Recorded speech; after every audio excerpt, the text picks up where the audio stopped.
Hi everyone, अस्सलाम वालेकुम। सो कैसे हैं आप सब? Let's start our review reaction video. हम बात करेंगे इस वीडियो में नजमा की। वैसे जो नजमा है ना, कमाल करती हो पांडे जी। आपने भी क्या टाइटल लगा दिया है कि अम्मा और सितारा से ये उम्मीद नहीं थी। अब तो भैया जी हो जाएगा अदर साइड पर सितारा फैंस का बीपी शूट और पल पड़ेंगे सब नजमा पर। तुम्हारी इतनी औकात, अल्लाह करे नज्जो को ये हो जाए, अल्लाह करे नज्जो को वो हो जाए। नज्जो सितारा की सबसे बड़ी दुश्मन है। आस्तीन में छुपा वो सांप है कि जिसके बारे में सितारा ने कम्युनिटी पोस्ट लगाई थी कि बकरी को घास खिलाओ फिर भी दूध देती है, लेकिन सांप को दूध पिलाओ फिर भी डस लेता है। और तुम्हारा कितना साथ दिया है सितारा ने नजमा, कैसे भूल सकती हो ये सारी बातें तुम। ये सिलसिले हो जाएंगे शुरू, लेकिन भाई हम तो करेंगे अपना रिव्यू अपने तर्ज अपने अंदाज में। जो बातें हमें लगेंगी सही उसे कहेंगे सही, जो लगेगी वियर्ड उसे करेंगे पॉइंट आउट। तो इसी तरह से स्टार्ट करते हैं अपना रिव्यू। बड़ी देर कर दी मेहरबान आते आते, और नजमा अखियां उड़ीक दियां। कब से लोग पूछ रहे थे कि सितारा आई, सितारा नहीं आई, अम्मा आई, अम्मा नहीं आई। वो जो विलेज ट्रिप था वो ट्रिप था या फिर कोई एक ट्रैप था क्या? लेकिन खैर जनाब, नजमा अपने टाइम पर आई और गली में आज चांद निकल ही आया, न जाने कितने दिनों के बाद। तो चले जी स्टार्ट करते हैं। जो नजमा का व्लॉग था ना, बेसिकली अगर मैं व्लॉग की बात करूं तो मुझे जबरदस्त व्लॉग लगा है अब तक का नजमा का। जितने व्लॉग्स मैंने अब तक नजमा के देखे, क्योंकि ये जो कमल ककड़ी है या जिसे आप भे कहते हैं, बेसिकली ये एक मैंने चंद एक ना जो हमारी सिंधी डिशेज़ है वहाँ पर कभी सर्च करो तो मिलता है। उसको कमल ककड़ी कहा जाता है और इसके बड़े फ़ायदे भी हैं, है ना। और मैंने इंडिया साइड पर भी देखा है इसके कुछ क्या कहते हैं, पॉपरडम्स, कुछ इस तरह की चीज़ें बन रही होती हैं। काफ़ी पहले देखा था। तो मतलब जब आपने इसको कट किया, वो तमाम तर बातें एक तरफ। एक बार ख़ुद भी मुझे एक जो वेजिटेबल सेलर है उसके पास ये सब्ज़ी दिखी थी, बट मैं समझ नहीं पाई थी क्योंकि मैंने आज तक टेस्ट नहीं किया, तो मैंने लिया भी नहीं कि न जाने कैसा हो क्या है।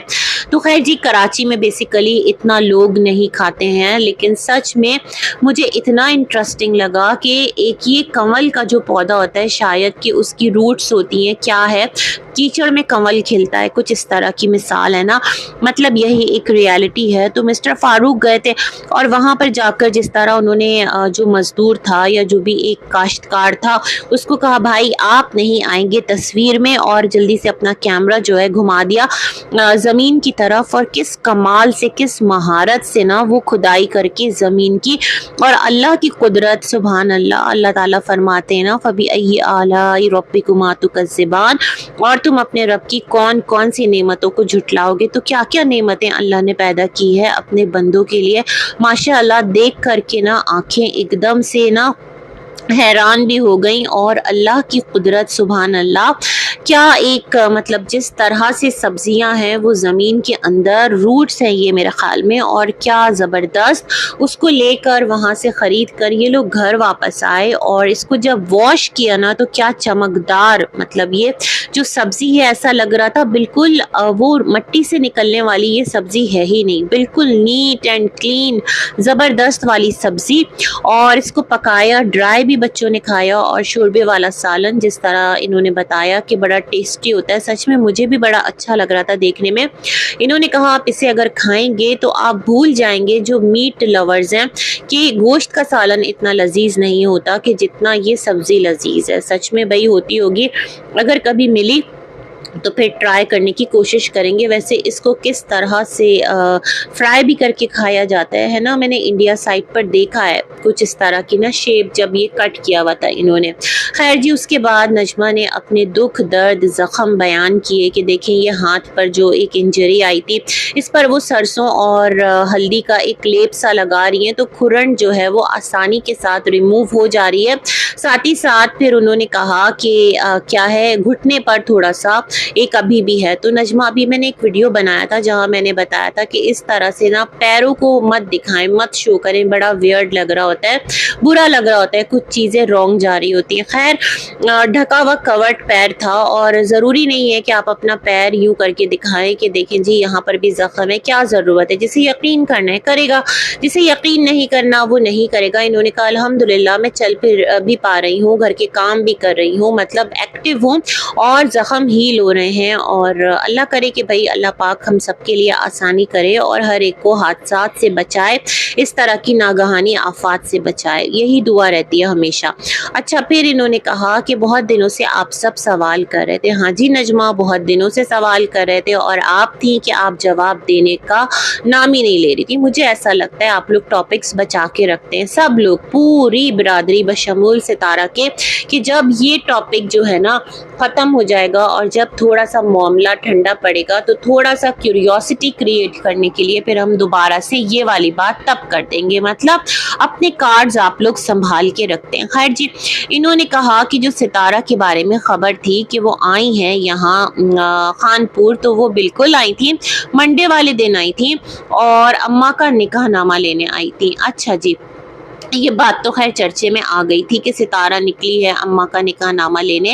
वैसे अम्मा जो हैं उनको सितारा ने कहा था कि अम्मी भेजिए उस घर पर लानत, आपके लिए मैं ड्रीम हाउस बनवाऊंगी, उसकी चाबी अपनी माँ को दूंगी, मुझे ज़रूरत नहीं है इस घर की और इसके पीछे आप परेशान ना हो, इसके पीछे आप हलकान ना हो, छोड़ दें, रहने दें, वो नहीं आपके नाम कर रहे जो भी मामलात हैं। तो फिर मैं समझती हूँ कि बैक पर मतलब कोई भी जो अपनी चीज़ है ना वो छोड़ नहीं सकता। मतलब रियलिटी यही है ना भाई, जिसका जो भी है, जिसके पास जितना भी है, मैं कहती हूँ अरबों खरबों भी है ना, और 1 करोड़ की अगर उसके पास कोई चीज़ है या लाख की भी कोई चीज़ है ना और वो कहीं रुकी भी है, वो चाहेगा कि वो उस चीज़ को हासिल कर ले क्योंकि वो उसकी है। तो जो चीज़ आप प्रैक्टिकली कर रहे हैं ना, तो फिर उसके बारे में यूं क्यों प्रिटेंड करना सितारा कि आप उसकी फिक्र ना करें, आप उसको छोड़ दीजिए, मैं हूं ना, मेरा ये घर आपका है, ये बच्चे आपके हैं, जो बड़ा घर बनेगा वो मैं अपनी माँ को दे दूंगी, जो गांव में ज़मीन ली है वहाँ पर अपनी माँ के लिए मैं घर बना दूंगी। मतलब खैर सितारा ने तो नहीं कहा, इनके देवर ने कहा था, चाचू अनवर ने, कि वहाँ पर सितारा अम्मी के लिए घर बनाएगी। तो खैर जी, अब जब निकाहनामा निकलवाया है तो फिर मामलातो हालातो वाक़ियात तो कुछ अलग है ना। मतलब कोर्ट से रुजू किया जाएगा, दिखाया जाएगा जो भी वकला साहिबान हैं, जो भी इनके हैं लीगल काउंसिल, उनको कि इसका क्या हो सकता है, अगर हम केस करें तो क्या जो चाचू हैं वो अम्मा के नाम कर देंगे, कुछ इस तरह की बातें। तो जब केस में जाएगी चीज़ें या प्रोसीडिंग में जाएगी, चाचू आएंगे बोलेंगे भाई मेरी बीवी है, मेरा इससे मैं मतलब इससे खफा हूँ, इससे नाराज़ हूँ, या ये मुझसे खफा या नाराज़ है क्योंकि भाई ये मेरे साथ रहना नहीं चाहती, ये चाहती है कि मैं इसे छोड़ दूं, जबकि मैं तो इसको तलाक नहीं दूंगा। और खुला अम्मी लेंगी नहीं, क्योंकि अगर अम्मा खुला लेती हैं तो फिर ये प्रॉपर्टी अम्मा को मिलेगी नहीं, है ना। और अगर चाचू तलाक देते हैं तो फिर प्रॉपर्टी अम्मा को मिलेगी। अब अगर सितारा की वालदा जाती हैं कोर्ट में, कोर्ट के थ्रू, और वहाँ पर ये तमाम तर मुद्दे उठते हैं कि आखिर क्या वजह है इस ओल्ड एज में आप इन बाबा के साथ, अपने हस्बैंड के साथ रहना नहीं चाहती, तो आप वहाँ क्या जवाब देंगी। मतलब कोई प्रूफ कि आप पर जुल्म होता है, तशद्दुद होता है, ये तमाम तर चीज़ें भी साबित करना पड़ेगी ना, कि आप लोग तो बिल्कुल हैप्पली रह रहे थे और अगर कोई तनाज़ा हो गया तो जो भी मामलात हैं, और आप जब आ गई हैं अपने शौहर से अलहदा होकर, मतलब अब आपको नहीं जाना लेकिन ऑफिशियली आप अलहदा होना नहीं चाहती, मतलब ऑन पेपर्स निकाह में आप रहना चाहती हैं बट साथ नहीं रहना चाहती, तो बड़े गंभीर मसाइल होंगे। तो खैर ये वाला सिलसिला भी मैं समझ पाई हूँ। तो लेट्स सी अगर कोर्ट में मामला जाता है तो क्या होता है, क्योंकि निकाहनामा निकलवाने का मकसद क्या है फिर, है ना, और वो भी इतने टाइम बाद, चीज़ों को क्या करना है, किस तरह करवाना है, और अम्मा नहीं छोड़ेंगी अपना मकान चाहे सितारा उनको महल भी दिला दें।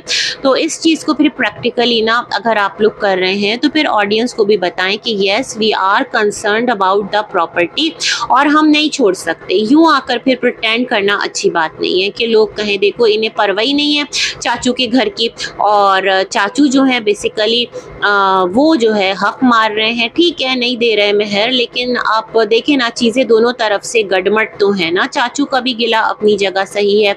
बहुत सारे लोग हैं जो बुढ़ापे में पहुंचते हैं, सबके पेरेंट्स भी होंगे, ज़िंदगी में मसाइल भी आते होंगे, तो क्या पूरी ज़िंदगी गुजार के वो बुढ़ापे में अलग हो जाते हैं, सेपरेट हो जाते हैं अपने शौहर से? ये वाला सिलसिला भी बड़ा अजीब है। खैर आगे बढ़ते हैं। तो नजमा ने कहा कि सितारा जो है वो मंडे को आई थी और नजमा और उमर का एक्सीडेंट जो है वो हुआ वेडनेसडे को, मतलब पीर से बुध का गैप आ गया। तो घर के बाहर कार में घंटा आधा घंटा जो भी सितारा है वो अपने भाई से मिली, अम्मा अपने बेटे से मिली। अजीब सी बात है, ऐसा कौन सा गुनाह नजमा ने कर दिया? नजमा का कहना है ऐसी कौन सी खता कर दी, ऐसा कौन सा नुकसान पहुंचा दिया कि ये रवैया सितारा और अम्मा ने नजमा के साथ इख्तियार किया? भाई नजमा, आपने अब तक ऑफिशियली आकर सितारा को सॉरी नहीं कहा यूट्यूब पर, जो कि लोग करते हैं। फिर सितारा अपना दिल बड़ा करती हैं और फिर सबको माफ़ कर देती हैं, और वो तो किसी को कुछ कहती नहीं है, लेकिन उनके चाहने वाले जो हैं वो बर्दाश्त नहीं कर सकते कि सितारा का कोई भी रिश्ता जो है ना वो अपनी फीलिंग आकर यूट्यूब पर रखे। भाई दिल तो सबके पास है, जज्बात भी सबके पास है, एहसासात भी सबके पास हैं, दर्द भी सबको होता है, दिल भी टूट सकता है। ऐसा तो नहीं ना रवैया किसी का भी सही या गलत हो सकता है। तो खैर ये सारे मामलात हैं। तो अभी तक नजमा की तरफ से सॉरी वीडियो आया नहीं। नजमा ने कहा जब एक्सीडेंट हुआ तो फारूक ने कॉल करके अम्मा को बताया कि आपकी बहू, बेटे और आपके पोते का एक्सीडेंट हो गया। तो अम्मा ने उसके आगे से कोई बात नहीं की, ना सितारा ने राब्ता किया, बल्कि अम्मा ने दोबारा कॉल करके पूछा भी नहीं। तो नजमा का कहना है ऐसी कौन सी खता हो गई कि अम्मा ने अपने पोते की खैरियत तक पूछना गवारा नहीं की। बहू को तो चलो छोड़ देते, बट वो तो आपकी नस्ल है, वो तो आपका पोता है, इकलौता पोता है, और आप उसके बारे में नहीं खैर खबर कर रहे। ये कैसा एक एटीट्यूड है? और जो फुप्पो है उसने भी अपने भतीजे की खबर गिरी नहीं की। वैसे सब कहते हैं सितारा बहुत नर्म दिल है, उससे किसी की तकलीफ बर्दाश्त नहीं होती, वो किसी को दुख में नहीं देख पाती और एकदम से उसका दिल जो है वो मेल्ट हो जाता है। तो घर के बाहर आए और फिर आप वहीं थे, उसी इलाके में थे, मतलब विलेज के आसपास ही थे ना। अहमदपुर और खानपुर में कितना डिफरेंस है, लेकिन फिर भी चलो आप नहीं भी आए तो आपने कॉल करके भी खैरियत नहीं पूछी। इवन जो इनके मिस्टर हैं उन्होंने भी नहीं पूछी, जो कि फारूक को अपना बहुत प्यारा दोस्त लाडला बताते हैं। ये सारी बातें। तो नजमा ने कहा खुदा ना करे अगर आपके साथ कोई मामलात होते हैं तो क्या हम ऐसा रवैया रखते? नहीं रखते। लेकिन ये रवैया देखकर नजमा को बहुत तकलीफ पहुंची है और इन्होंने तय कर लिया है कि अगर कोई एक कदम पीछे हटता है तो ये 2 कदम पीछे हटेंगी। मतलब अब ये अपने आप को गिराकर आगे नहीं जाएंगी। अब देखते हैं कब तक नजमा इस बात पर कायम रहती हैं। और ये तो है, देखें अगर दुख तकलीफ आती है ना, खुदा ना करे कोई भी आपको एक पता चलता है किसी की तबीयत खराब है, अल्लाह सबको अच्छा रखे, आपकी भाई सास है, माँ है, और तो फिर तो सब जाएंगे ही और एक जगह मिलते ही हैं। कोई ऐसा मौका आए, खुशी में नहीं जाते लेकिन दुख में दौड़ कर जाते हैं कि अम्मा की तबीयत खराब है, खुदा ना करे, तो आपने कॉल कर ली या फारूक ने कॉल कर ली। इस तरह की बातें देखें वेरी मच नॉर्मल। लेकिन अगर हम देखें तो नजमा ने कहा अब वो एक जो पहले वाला ताल्लुक था ना वो नहीं रहेगा। जो एक मतलब एक अपनाइयत वाला सिलसिला था, एक जो दिल तड़प उठता था और खुलूस से जाते थे, तो उस खुलूस को पड़ा है थप्पड़ जोरदार वाला, और ये खुद ही 2 कदम पीछे हो गई हैं।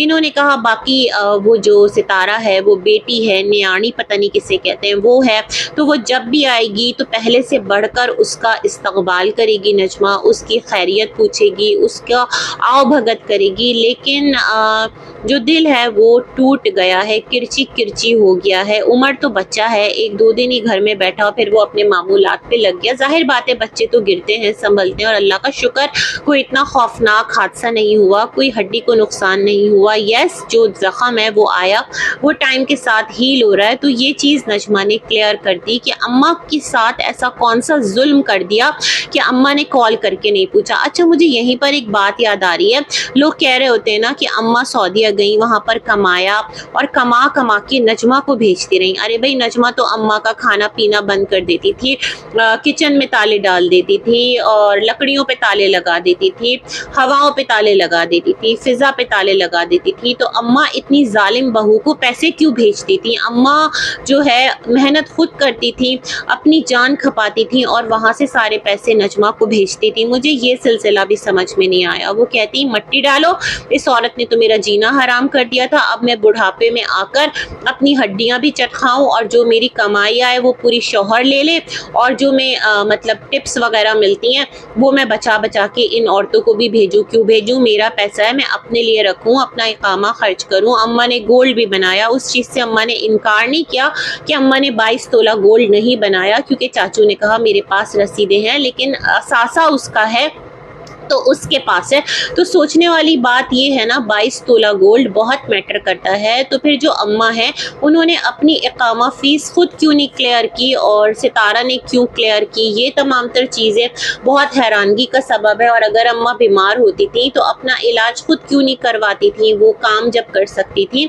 तो बहुत सारे होते हैं ना भाई, आप जिनके घरों में काम कर रहे होते हैं तो वो भी आपको मतलब एक हेल्प आउट करते हैं। बहुत सारे सवाल हैं इस टाइम जो मेरे जहन में हैं, बहुत सारी बातें हैं जो सर उठा रही हैं जहन में कि मामलात आखिर थे किस नहज पर और रियल कहानी है क्या, और किस हद तक फेक का यहाँ पर तमाम तर सिलसिले चलते रहे। Let's see, time will decide. लेकिन यही कहूँगी कि ये एक ख़ानदान है, एक बिरादरी है, कभी भी अलग नहीं होंगे, एक ना एक दिन एक ज़रूर होंगे।